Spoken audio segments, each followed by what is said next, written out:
Benvinguts a Busca'm al bosc. Avui us parlo del plantatge, el Plantago lanceolata. Planta també amb usos medicinals i molt curiosa perquè ens ajuda sobretot amb les ortigades i amb les picades de mosquit.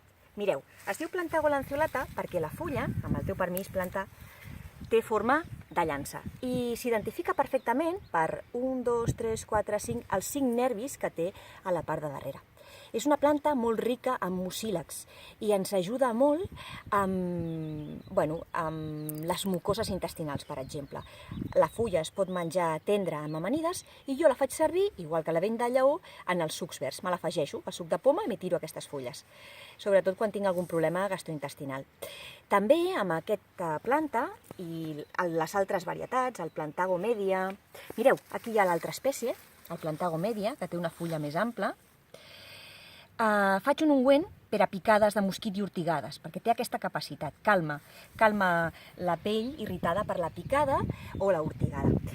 Antigament es recol·lectaven les inflorescències, veieu aquestes espigues? Aquestes espigues són les flors del plantatge, s'assequen i ajuden amb les afeccions de pulmó i refredats.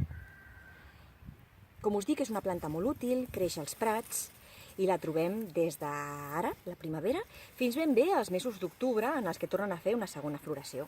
El seu elevat contingut en mucílags, com us he dit, la fa altament valuosa, no?, per tractar aquestes afeccions de la pell. Un altre regal de la natura, de la vida, de la primavera.